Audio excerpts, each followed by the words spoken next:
జగన్మోహన్ రెడ్డి గారు దాకా అందరు చెప్పినట్టుగా కూడా ఎప్పుడు కనపడని జగన్మోహన్ రెడ్డి గారు ఈరోజు సీతారాంపురంలో ఒక హత్య జరిగిందని చెప్పి ఇక్కడికి వచ్చి శవ రాజకీయాలు చేయడం అనేది నిజంగాంటే చాలా బాధాకరమైన విషయం.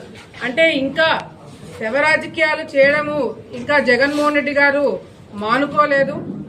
ఎందుకంటే ఈరోజు ఈయన సీతారాంపురంలో హత్య జరిగింది కరెక్టే, కానీ అది పార్టీలకు సంబంధించింది కాదు, రెండు వర్గాలకు సంబంధించినవి. ఆ వర్గాలు కూడా ఒకరొక పార్టీలో ఉంటే మరొకరు ఇంకొక పార్టీలో ఉంటారు. అది గతం నుంచి కూడా ఎప్పుడు కూడా జరుగుతూ వస్తుంది.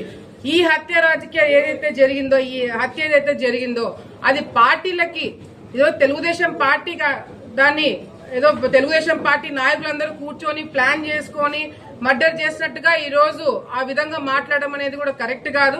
అసలు సీతారాంపురంలో అనే గ్రామంలో ఈ వీళ్ళకి గొడవలు సృష్టించి వీళ్ళ మధ్యన చిచ్చు పెట్టి వీళ్ళని రెచ్చగొట్టినదే శిల్పా చక్రపాణి. ఈ శిల్పా చక్రపాణి, శిల్పా మోహన్ రెడ్డి కావచ్చు, వైసీపీ నాయకులందరూ కూడా మతాల మధ్యన కులాల మధ్యన చిచ్చు పెట్టి గొడవలు లేపడం అనేది కొత్త విషయం ఏం కాదు.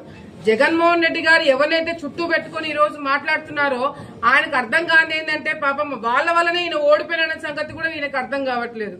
ఈరోజు ఎప్పుడు కనపడని జగన్మోహన్ రెడ్డి గారు ఈరోజు నంద్యాల ప్రాంతానికి వచ్చినాడు, నంద్యాల జిల్లాకు వచ్చినారు. ఏ నంద్యాల ప్రజలైతే చీగొట్టి నంద్యాల ప్రజలు బుద్ధి చెప్పినారో అదే నంద్యాల జిల్లాకి మళ్ళీ ఏ ముఖం పెట్టుకుని వచ్చినాడు.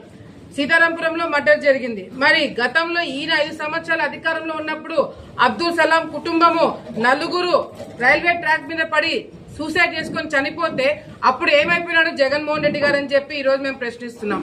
అదే కాకుండా మరి ఈ రోజు గతంలో ఈయన ముఖ్యమంత్రిగా ఉన్నప్పుడే నంద్యాలలో శిల్పా వెంచర్ లో ఒక మైనర్ బాలిక పైన మానభంగం గ్యాంగ్ రేప్ చేసి ఒక మైనర్ బాలికని హత్య చేస్తే ఎక్కడికి పోయినాడు జగన్మోహన్ రెడ్డి గారు అని చెప్పి ఈ రోజు మేము ప్రశ్నిస్తున్నాం. అంతేకాకుండా మరి ఈ రోజు ముంతాజ్ బేగం వాళ్ళ మీద కూడా శిల్పా చక్రపాణి డ్రైవరు ఎవరైతే ఉన్నారో మరి అతను కూడా మానభంగము చేసి అతని మీద కేసు పెడితే కూడా ఇంతవరకు ఎవరు కూడా యాక్షన్ తీసుకోలేదు. మరి అంతేకాకుండా ఆలగడ్డలో శిల్పా వెంచర్ వాళ్ళు ఈ రోజు వెంచర్ లేసి కేసీ కెనాల్ ను బూడ్ చేసి రైతులు ఇబ్బంది పెట్టినప్పుడు జగన్మోహన్ రెడ్డి గారు రాలేదు. రౌడీలతో గూండాలతో శిల్పా కుటుంబము నంద్యాలలో మీటింగ్ పెట్టుకున్న సంగతి మరి గుర్తు రాలేదు. అంతేకాకుండా మరి కానిస్టేబుల్ మర్డర్ జరిగినప్పుడు ఎవరైతే మర్డర్ చేశారో ఆ మర్డర్ చేసిన వ్యక్తిని శిల్పా రవి కండువా వేసుకొని కండువా వేపించి మరి నా పార్టీలోకి స్వాగతం పలికిన సంగతి జగన్మోహన్ రెడ్డి గారికి గుర్తులేదు. మరి ఇవన్నీ కూడా పక్కన పెట్టి కేవలం అరాచకాలు చేశారో, అన్యాయాలు చేశారో, దోపిడీలు చేశారో వాళ్ళందరినీ వెంటేసుకుని ఈ రోజు జగన్మోహన్ రెడ్డి గారు తిరుగుతున్నారు. వాళ్ళని పక్కన పెట్టి మీరు ఒకసారి వాస్తవాలు చూడండి. మీకు ఓపిక ఉంటే నిజంగాంటే ఈ రోజు మీరు వాస్తవాలు తెలుసుకోవాలనుకుంటే వాళ్ళందరినీ పక్కన పెట్టి మీరు గ్రామాలలోకి వెళ్లి ఏం జరుగుతుందో కనుక్కోండి. ఈ రోజు 2 గ్రూపులు రాయలసీమలో మీకు తెలీదా అండి? 2 వర్గాల మధ్యన ఉండే మనస్పర్ధలు గాని గొడవలు గాని అది పార్టీలకు సంబంధం లేదని రాయలసీమలో ఉన్న జగన్మోహన్ రెడ్డి గారికి తెలియదంటనా? ఈ రోజు ఈ హత్యను పట్టుకొని పార్టీలకు పూస్తారా? ఈ రోజు ఈ హత్యని పట్టుకొని హత్య జరిగింది, అది జరగకుండా ఉండాల్సింది. మేమందరం కూడా దాన్ని ఖండిస్తున్నాం. ఫస్ట్ థింగ్ మేమందరం కూడా ఖండిస్తున్నాం. రెండోది ఎవరైతే మర్డర్ కేసులో ఉన్నారో వాళ్ళందరూ కూడా హాజరైనారు. వాళ్ళందరూ కూడా పోలీస్ డిపార్ట్మెంట్ వాళ్ళు అరెస్ట్ చేసి లోపల పెట్టినారు.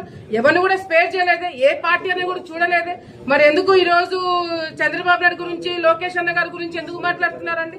రెడ్ బుక్ అని చెప్పి మీరు భయపడి వస్తున్నారు. ఆ రెడ్ బుక్ లో ఏముందనేది కూడా మీకు తెలియదు. ఎవరైతే అరాచకాలు చేశారో, ఎవరైతే అన్యాయాలు చేశారో, ఎవరైతే దోపిడీలు చేశారో, ఎవరైతే అధికారం ఉందని అడ్డు పెట్టుకుని ఎవరైతే అఫీషియల్స్ దౌర్జన్యాలు చేశారో అటువంటి వాళ్ళ పేర్లు ఉన్నాయి. మీరెందుకు భయపడుతున్నారండి? మీ పేర్లు దాంట్లో ఉన్నాయని చెప్పి మీరు అనుకుంటుంటే భయపడండి. ఈ రోజు రెడ్ బుక్ డెఫినెట్ గా రెడ్ బుక్ లో ఎవరైతే రాష్ట్రాన్ని నాశనం లేపడానికి కంకణం కట్టుకున్నారో వాళ్ళందరి పేర్లు ఉన్నాయి. మీ పేర్లు ఉన్నాయంటే మీరు భయపడండి. ఇది ప్రజలకు సంబంధించింది కాదని చెప్పి కూడా స్పష్టంగా తెలియజేసుకుంటూ చంద్రబాబు నాయుడు గారు, లోకేష్ అన్న గారు నిజంగాంటే అటువంటి ఆలోచన ఉంది అని మీకు అనిపిస్తే ఈ రోజు మీరు నంద్యాల జిల్లాకు అడుగు కూడా పెట్టేవాళ్ళు కాదు. గతంలో ఎన్ని గొడవలు జరిగినాయి. ఎప్పుడైనా సరే చంద్రబాబు నాయుడు గారు కానీ మేమందరం కూడా బయటికి రావాలంటే హౌస్ అరెస్టులు చేసేవాళ్ళు. ఈ రోజు ఎంతమంది వచ్చారండి వైసీపీ నాయకులు బయటికి? పక్క జిల్లాల నుంచి ఎంతమంది వచ్చారండి?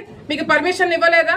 ఎందుకంటే ఈ రోజు చంద్రబాబు నాయుడు గారు ఒకటే మా అందరికి కూడా ఇన్స్ట్రక్షన్స్ ఇచ్చారు, అడ్డుకోవాలనుకుంటే ఈ రోజు జగన్మోహన్ రెడ్డి గారు కాదు కానీ వైసీపీ నాయకులు బయటికి కూడా వచ్చేవాళ్ళు కాదు. కానీ ఈ రోజు చంద్రబాబు నాయుడు గారు, లోకేష్ అన్న గారు ఒకటే మాకు ఇన్స్ట్రక్షన్స్ ఇచ్చారు, ఎటువంటి గొడవలు పెట్టుకోకండి, ఆయన వస్తాడు, మాట్లాడుకుంటాడు, చూసుకుంటాడు, వెళ్ళిపోండి, కావాలంటే మీరు ప్రెస్ మీట్ పెట్టండి తప్ప ఎటువంటి గొడవలు మీరు చేయకండి, అడ్డుకోవద్దని చాలా స్పష్టంగా చెప్పినారు. నిజంగా మీ మెంటాలిటీకి చంద్రబాబు నాయుడు గారి మెంటాలిటీకి ఎంత తేడా ఉందనేది ఈ రోజు ప్రజలే చాలా స్పష్టంగా గమనిస్తున్నారు. జగన్మోహన్ రెడ్డి గారు ఏమంటున్నారండి, ఈ రోజు మీడియా మిత్రులు దీన్ని చాలా ఫోకస్ చేయాలా, మీడియా మిత్రులు దీన్ని చాలా సీరియస్ గా తీసుకోవాలా.